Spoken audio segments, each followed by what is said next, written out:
YouTube, salut à toi, bonjour les amis, je suis bien heureux de vous retrouver. J'espère que vous avez passé tous et toutes de très bonnes vacances. Pour ceux qui ont travaillé, bien sûr, comme moi, courage encore pour la suite. En tout cas, après cette petite pause estivale, comme promis, je reviens vers vous pour vous présenter donc ce que j'ai trouvé, ce que j'ai ratissé pendant tout l'été, pour les soldes évidemment, quelques achats internet, un coup de cœur, et donc je vais vous faire partager tout ça comme d'habitude aujourd'hui. Donc je suis très très très content de te revoir. J'espère que tout se passe bien, que tout va bien pour toi. On démarre tout de suite par mon coup de cœur de cet été. J'ai écouté ce disque et je suis tombé à la renverse. Voici Monsieur Robert Finlay, un pur américain, alors qui est pas tout jeune évidemment, hein, qui a environ 67 ans aujourd'hui. Je sais qu'il il vient de la Louisiane, c'était marqué sur son premier disque. Mais quand j'ai découvert ça cet été, quand c'est sorti, alors ce mec a un passé assez, on va dire, commun pour les Américains, c'est-à-dire qu'il grandit donc en Louisiane, dans les églises, il va commencer à chanter du gospel, jouer dans des cafés-concerts, et puis sa musique n'est ni plus ni moins qu'un mélange de soul, de blues, de rock'n'roll, c'est légèrement groovy, funky, et c'est produit, regardez bien, chez Easy Eye Sound, et oui, tout simplement, la maison de Dan Auerbach des Black Keys, qui va tomber à la renverse tout simplement en écoutant ce mec il y a quelques années, 4-5 ans, et qui va décider de le produire. Et là, donc, ceci est son troisième album, en fait, déjà, qui sort cet été, ce Sharecroppers Soon. Et alors là, mes amis, croyez-moi sur parole, regardez le grand bonhomme, et il mesure 1m90, au moins 1m95, voire 2 mètres, le gars tellement il est grand. Et comme on dit, c'est dans les vieux pots qu'on fait les meilleures soupes, hein. Et là, eh bien écoutez, c'est tout simplement mon coup de cœur de l'été. Voilà, j'ai totalement craqué quand j'ai écouté cet album. En plus de ça, alors il n'est pas excessif, hein, 21 €, donc jetez-vous dessus si vous aimez le blues, le rock'n'roll, surtout le mélange des genres soul, gospel, blues. Vous avez Robert Finlay, Monsieur Robert Finlay, et en plus avec une belle édition. Je ne savais même pas quand je l'ai acheté. Je le regarde comme ça. Alors déjà, il y a une petite photo sympathique, voilà, de notre Monsieur Robert Finlay. Voilà, toujours avec des textes derrière, des petits crédits sympathiques. Voici. Featuring donc les titres Sold on You, Country Boy, et donc produit par Dan Auerbach. Vous voyez, voilà, le sticker, jamais sur la pochette, hein, on respecte l'œuvre de l'artiste, on colle ça sur les inners. Voilà, et donc regardez-moi cette belle édition. Vert, magnifique, un vert bien pétant, légèrement fluo. Donc quand j'ai posé ça sur la platine, je vous garantis que oui, tout frais, tout chaud, ça sort là, hein, cet été, hein, donc pas d'inquiétude, je pense qu'ils sont encore en stock, j'espère en tout cas, pour vous, pour toi qui aime le blues, vous n'allez pas être déçus, hein. On est au fin fond de l'Amérique, on peut pas être plus dans le son US américain, et là aujourd'hui vous allez voir une vidéo assez portée US, hein. Mais Robert Finlay, messieurs, dames, retenez bien ce nom, cet artiste. Et donc, forcément, dès que j'écoutais ce disque, je suis tombé à la renverse, ça m'a foutu le poil. Et j'ai dit, tiens, je vais regarder un peu ce qu'il a fait avant. Et effectivement, il a fait 2 albums auparavant. Alors, l'avant-dernier, qui sort là en 2017, il y a déjà 4 ans, eh bien, c'est celui-ci, Going Platinum. Pareil, je l'ai eu pour une bouchée de pain, je l'ai pris sur un vendeur tiers, Fnac, comme d'habitude. Je suis passé par Nagiri, je crois, et c'était 18,10 €, je ne l'ai pas payé bien cher, ou 19 balles, un truc comme ça, en moins de 20 €. Et voilà, ça c'est le deuxième, Going Platinum. Alors je vous dirais que musicalement c'est dans le même état d'esprit que le précédent, parce que là c'est déjà aussi Dan Auerbach qui va le produire, hein, des Black Keys, et donc ils vont enregistrer dans les studios de Dan à Nashville, dans le Tennessee, hein. Donc voilà, ça c'est du pur bonheur. Je crois que c'est des éditions américaines en plus là que j'ai sous la main, il me semble. Ouais, je crois que j'avais regardé, ouais, c'est ça. Édition US en plus, donc parfait. Ils sonnent bien ceux-là, hein, pour des éditions américaines. On dit effectivement que les éditions US, ce n'est plus la grande époque des années 60-70 où le son était parfaitement bien enregistré, bien pressé. Moi, écoutez, je n'ai vraiment aucun souci sur ces pressages US d'aujourd'hui, là.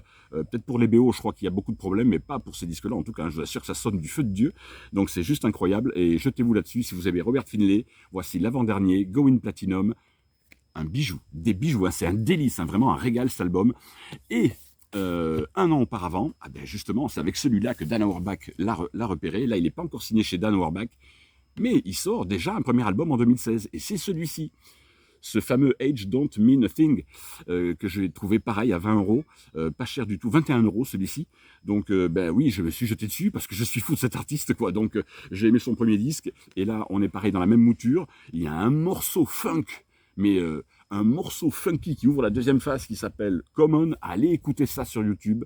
Alors c'est le morceau le plus groovy, le plus funky qu'il ait fait sur ce disque. Le reste pareil, toujours pareil, un mélange de soul, blues, gospel. Tout est vraiment, c'est du nectar, hein, c'est la crème de la crème. Et que ça fait du bien d'entendre à nouveau ce genre de son, parce que ça, ouais, depuis des années, on n'entendait plus trop. Alors certains s'y essayent, mais c'est un peu le versant masculin d'Amy Winehouse, si on peut dire. Il mélange un peu, même si c'est moins jazzy, c'est plus blues, bien sûr, mais c'est marécageux. Ça sent vraiment la Louisiane. On est au fin fond du cœur des États du Sud aux États-Unis. Et là, on est vraiment sur une musique vraiment géniale, quoi. Tous les amoureux de blues, jetez-vous sur ce premier, deuxième et troisième album de Robert Finlay. C'est une tuerie en plus pour 20 balles les disques. Franchement, on va pas se priver, quoi. Donc celui-là, hop, je le range à nouveau bien. Donc je vous garantis que là, c'est un sacré coup de cœur que j'ai pris en pleine poire. Hein. Avec celui-ci, j'ai chopé ça, mais waouh, il vous faut le tiercé, hein, là. Il vous faut les 3 albums impératifs. Hein. Ça, c'est vraiment génial, quoi. Donc voilà, ça c'est beau. Ma petite faiblesse là de cet été, là, je les ai achetés tout de suite parce que bon, il commence à faire chaud, donc un petit coup, une petite grenadine comme d'hab. Là, je tourne, on est en pleine matinée hein, de jeu parce qu'il fait un petit peu chaud dès que ça sort, donc dès que ça tape. Donc là, je vous rembarque en France. En France, en 1980, un des rares groupes rock, hard rock que j'adore. C'est le premier groupe que je vais voir sur scène. J'ai 14 ans, pas sur cette tournée-là, sur l'autre d'après, je vais les voir, mais quand j'ai vu ça à 21 euros, j'ai pris tout de suite. Voilà. Trust 1980, c'est juste un petit peu ce qu'on a fait de mieux en matière de hard. Punk rock, hard rock, mettez l'étiquette que vous voulez, en tout cas. Là, ce concert-là, évidemment, est tronqué de plein de morceaux. Vous voyez, il figure pas beaucoup de titres, mais Bernie, la maison de disques, a estimé que c'était vraiment ce qu'il fallait retenir sur cet album vinyle. On peut regretter par rapport à l'édition CD qui s'est pas mis davantage de titres dessus. Évidemment, les fans, on aurait préféré qu'il y ait plus de morceaux. Ça se présente en simple fold sur 2 vinyles, pochette blanche classique. Voilà, alors le premier disque avec... Oh, regarde ce que j'ai à te faire gagner. Et oui, un petit coupon de téléchargement, ça fait longtemps. Donc dès qu'il y en a un, tu le sais, je t'en fais bénéficier. Je te laisse quelques secondes pour que tu aies le temps de le choper. Tu feras un petit arrêt sur image. Voilà, donc ça c'est toujours appréciable. Le premier disque, évidemment, où il y a Fatalité, Le Mitard sur une face, et sur la deuxième on a Darky et Police Milice, Monsieur Comédie et Saumur. Et il est rouge le premier, donc c'est toujours sympa aussi d'avoir une petite couleur comme ça sur un disque. Moi je recherche pas forcément les couleurs, mais dès qu'il y en a une, ben, je prends direct. Donc là, on est en pleine effervescence, 1980. Tous les gamins de ma génération, moi j'ai 12-13 ans à l'époque, on est fou de ce groupe avec Téléphone, avec voilà, quelques groupes comme ça qui vont nous enchanter pendant quelques années. Ce live, il était temps qu'il sorte en vinyle, parce qu'évidemment, la version CD, comme je vous le disais, était plus complète, avec beaucoup plus de titres, mais le titre est toujours bon, et puis voilà, c'est sympa de voir le petit ticket de concert. Moi, je les verrai sur la tournée d'après, ça sera mon tout premier concert, j'avais 14 ans, je les verrai sur la tournée Marche ou Crève, mais là, 1980, ils passent par Nantes et ils vont enregistrer donc des concerts fabuleux, et puis on sent le public, hein, on était comme des fous à l'époque sur ce groupe. Voilà, Trust, quoi, Bernie Bonvoisin, Nono, Norbert Krief. Excellent groupe au demeurant, hein, vous les connaissez tous, on est en France, normalement vous devez connaître Trust, je vous le conseille vivement pour 20 balles, ça vaut franchement le coup, le son est génial, donc allez-y quoi, c'est du Sony Music derrière Legacy, hein, donc il n'y a pas de problème, hein, ça sonne bien quoi, il n'y a vraiment pas de problème. Je regarde si, attendez, je regarde si j'ai pas un coupon pour Robert Finlay, parce que je crois que pour le dernier il n'y en avait pas, et non je crois qu'il n'y en a pas sur ces éditions-là. Si, regardez sur le premier album pour vous écouter vite Common.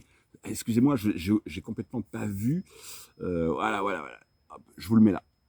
Tac, ça c'est cadeau, c'est la moindre des choses, ça fait longtemps que je ne vous ai pas vu, puis de toute façon que ça fasse longtemps que je ne vous vois pas ou pas, je vous fais toujours bénéficier des coupons quand il y en a dedans.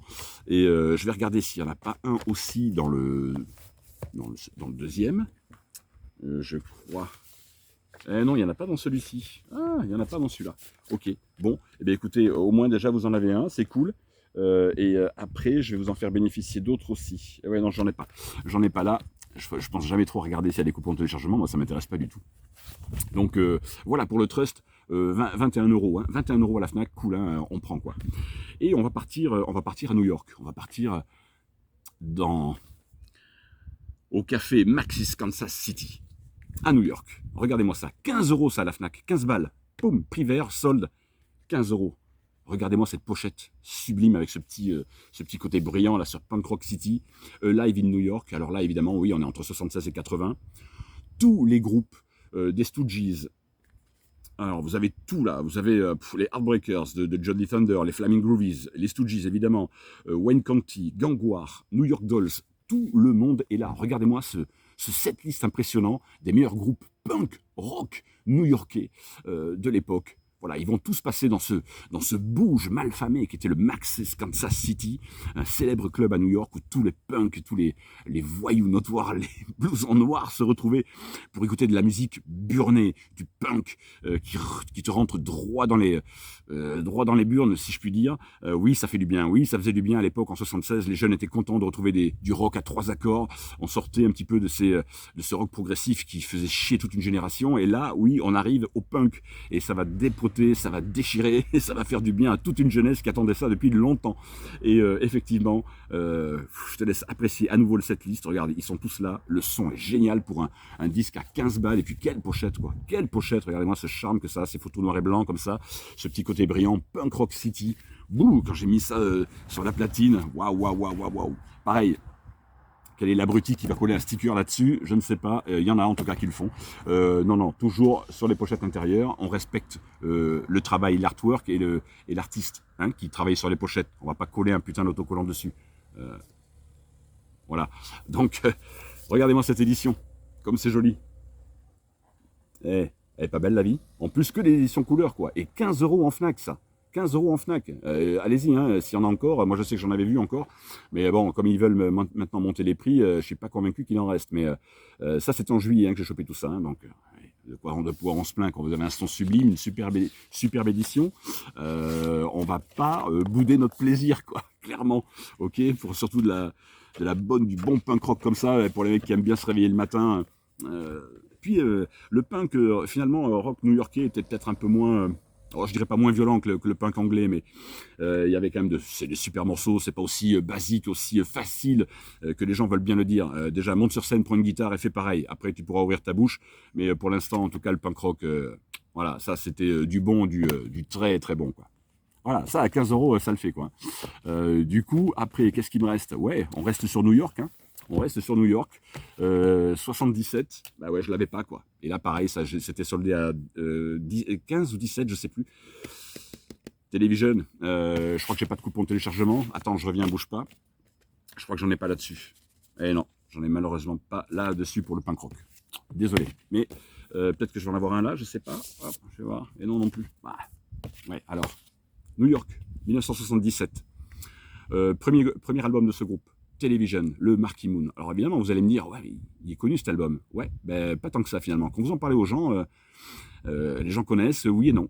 Et en fait, ben, c'est juste une petite perle. Moi, ce disque-là, il est à mettre dans toute discothèque rock qui se respecte, même si on commence à sentir un petit peu une légère influence, alors je dis bien très très légère influence, légèrement new wave, mais ça reste rock, très teinté rock'n'roll quand même. Mais c'est très recherché, c'est bien appliqué, talentueux, on va dire. Des chansons vraiment qui vous prennent tout de suite. On écoute cet album du début jusqu'à la fin, on s'ennuie pas une seconde. Il n'y a pas un titre à jeter.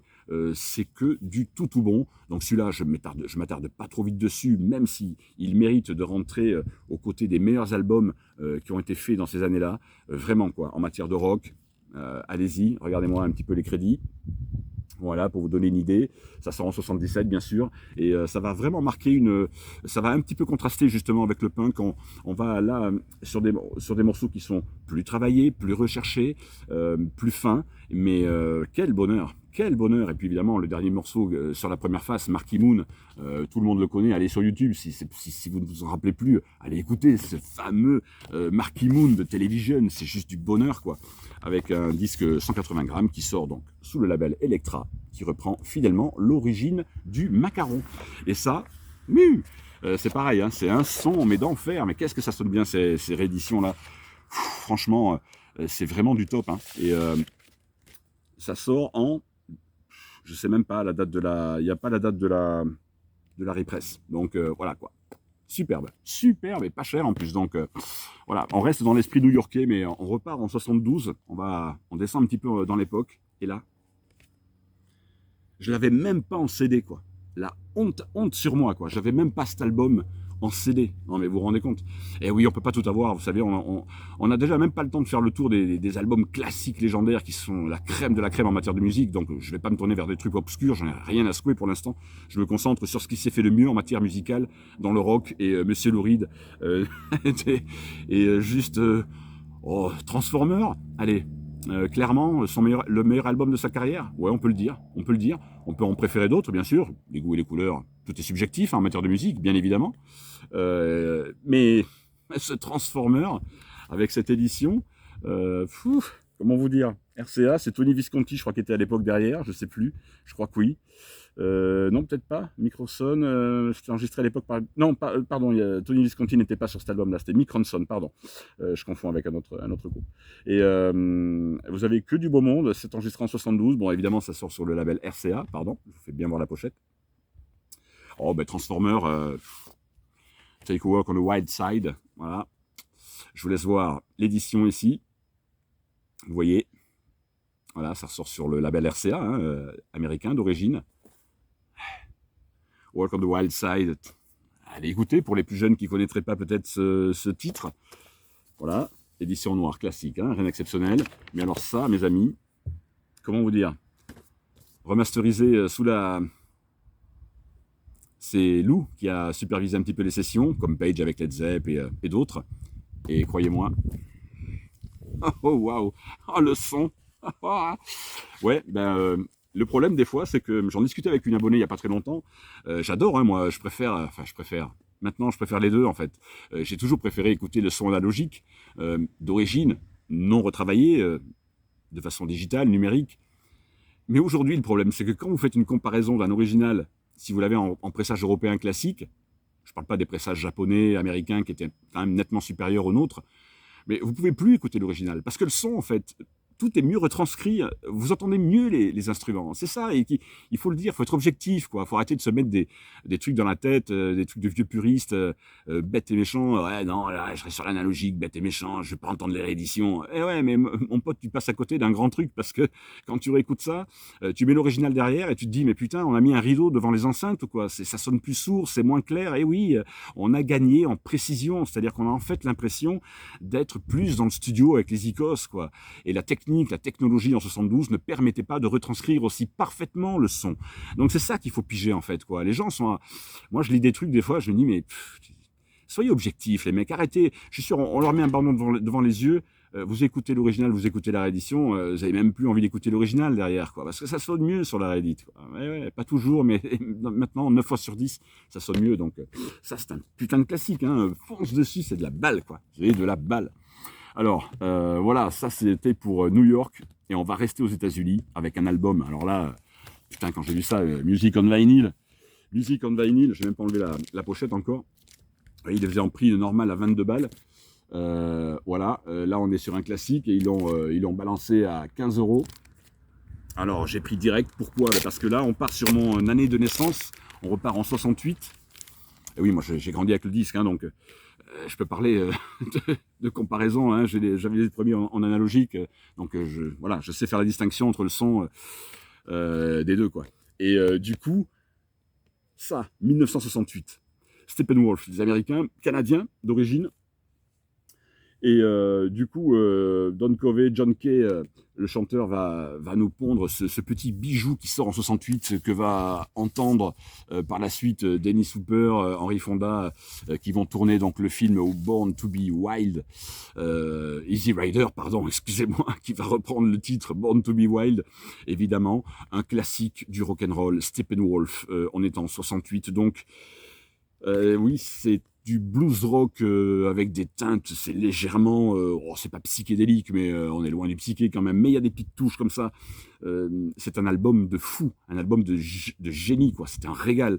Premier album, ils vont pas faire beaucoup de disques, hein, dans leur carrière, ça va être assez éphémère, ils vont pas durer très longtemps, mais là, pour un coup d'essai, c'est un coup de maître, un coup de génie. Premier album, Steppenwolf, 1968.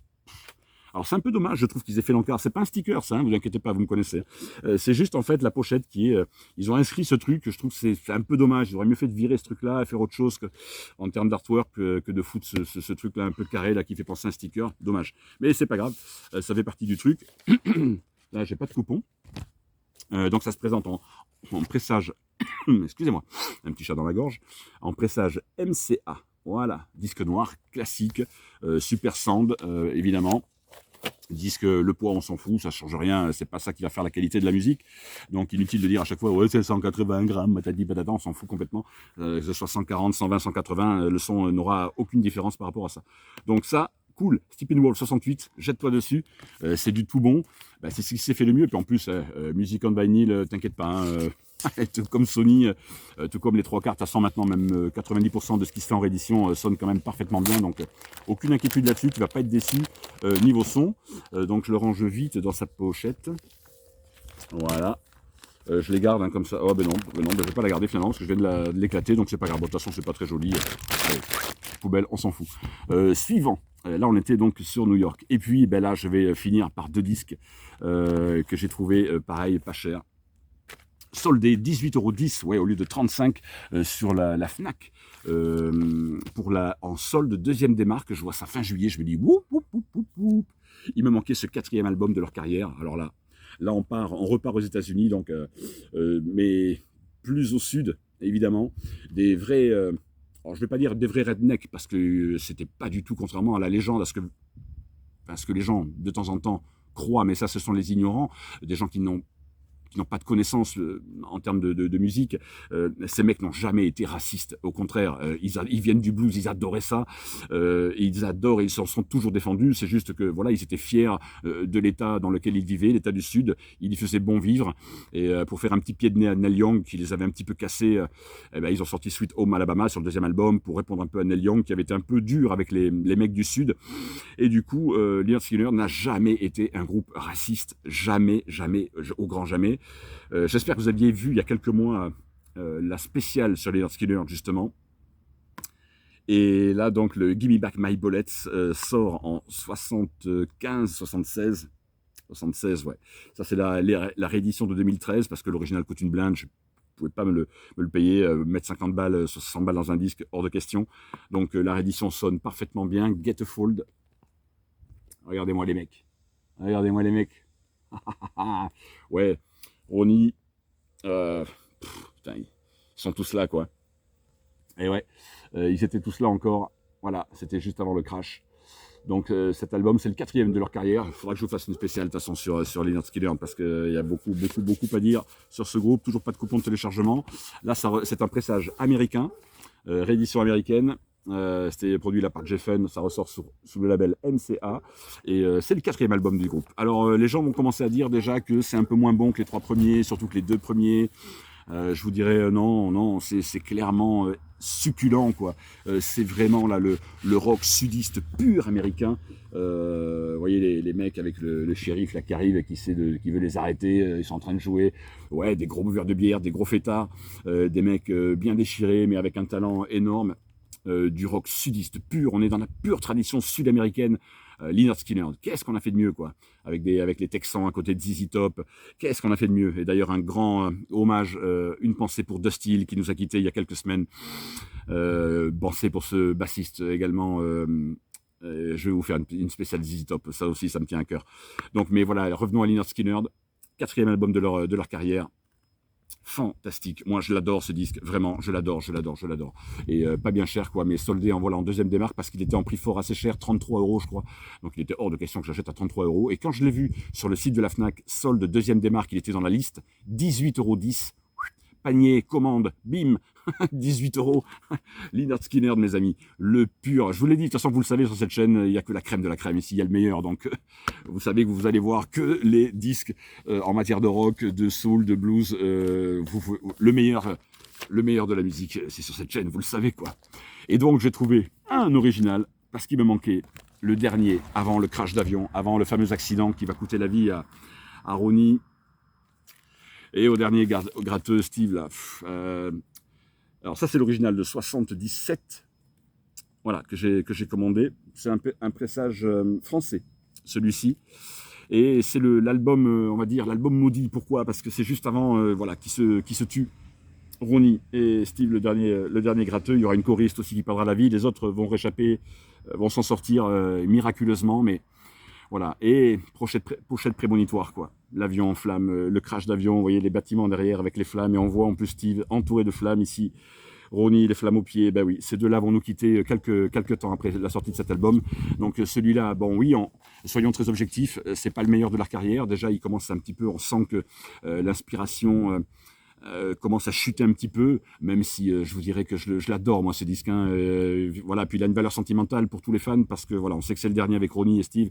Et puis bon, il y aura des reformations par la suite de Lynyrd Skynyrd, mais qui seront évidemment moins intéressantes que les premiers albums. Donc, ben, c'est le cinquième et dernier disque de leur vraie carrière. Voilà, ça se présente en gatefold. Ils étaient tous là, nos amis. Regardez-moi cette magnifique photo. Voilà, je vous laisse apprécier. Voilà, Ronnie Van Zant. Et ouais, qui était un buveur devant l'éternel. Ils aimaient bien ce. Ronnie, il avait l'alcool mauvais, hein, de toute façon. Donc, puis, de toute façon, beaucoup de gens ont l'alcool mauvais, de toute manière. Hein, c'est pas une nouveauté, ça. Mais voilà, il s'en prenait un peu aux membres du groupe. Donc, il y avait Ed King, déjà le premier guitariste qui s'était barré. Il en avait plein le cul. Il supportait plus les sautes d'humeur de Ronnie. Mais ça les a pas empêchés quand même de faire de super bons disques et d'être quand même de très très bons potes. Mais bon, tout le monde savait que dès que Ronnie avait un petit coup dans l'aile, bon, il aimait bien frapper, il aimait bien cogner sur ses potes et même sur d'autres personnes aussi. Mais bon, voilà, on le sait, on va pas se mentir, on le sait. Mais on s'en fout de tout ça finalement, quelque part. C'est toujours marrant de raconter des anecdotes, mais ce qui nous intéresse, c'est le cœur même de la musique. Et là, vous avez un putain fucking disque. Voilà, dernier album. Ouais, c'est pas le meilleur, mais il est très très bon quand même. Donc, on va pas bouder notre plaisir sur un original. Voilà, ça c'est le seul original. Tous les autres étaient des rééditions. Ça, c'est l'original de 77, pressage français, mes amis. Et du coup, on va finir là-dessus aujourd'hui. Je voudrais pas que la vidéo soit trop longue. On est déjà à 26 minutes, donc plus le jingle. Donc, je vais vous laisser. Regardez-moi. Hop, la petite giflette. Hop, ici, les petites paroles. Voilà, Steve Games, le pauvre, voilà, dernier guitariste qui venait d'arriver dans le groupe et qui va malheureusement perdre la vie avec Ronnie. Mais soyons heureux, il nous reste leur musique, c'est le principal. Vous voyez, le macaron toujours, MCA Records, voilà, qui sortait comme ça en label. Et ça, c'est le pressage français SACEM de 77, premier pressage, que j'ai pas trouvé très très cher, celui-là, chez Record Sale. Et voilà, je sais plus, je l'ai payé une dizaine d'euros, hein, pas plus, et il m'a coûté 12-13 euros, je crois, un truc comme ça. Donc j'ai sauté dessus quand je l'ai vu à ce prix-là, en état EX. C'est vrai que le disque passe très bien. Les pochettes sont toujours un petit peu, vous voyez, moi, j'appelle ça les rides du vinyle, et forcément, ça donne son charme. Et, putain. Ça, je me shooterai à ça toute la journée, quoi, l'odeur. Voilà, c'est ça que j'aime avec les disques originaux, c'est l'odeur du vécu des disques, quoi. Je me shooterai à ça, j'adore l'odeur du carton, comme ça, qui a pris en âge, quoi. Donc, voilà, mes amis, j'espère que ça vous a fait plaisir. Oui, super disque aujourd'hui encore. Donc, comme j'ai rentré durant toutes ces soldes beaucoup de disques, ben, je vais revenir vers toi dans 12 jours à peu près, parce que le 3 septembre, j'attends encore quelques arrivées, je te fais la surprise. Donc, je reviens dans 10 jours, je te présente encore une bonne dizaine de disques la prochaine fois, parce que là, je t'ai montré que la moitié de ce que j'ai trouvé durant cet été. Et voilà. Et du coup, ben, je reviens très vite vers toi, pardon. Le 3 septembre, je te refais une vidéo pour te montrer tout ça. Je te fais de gros bisous. Je suis très content de t'avoir revu. Comme d'habitude, tu lâches le like, ça c'est toujours très important. Tu me dis en commentaire ce que tu as trouvé. Toi aussi, qu'on discute un petit peu des vinyles que tu as trouvé cet été durant des soldes. Alors, il y avait de tout là. Hein. Les Cultura, j'ai fait les Carrefour, les Auchan. Il y avait de tout hein, dans la Fnac, un petit peu sur le net aussi. Donc, tu me dis tout ça dans les commentaires. Je te fais de gros bisous et donc je te dis à dans 10 jours. Ciao, ciao, bye bye.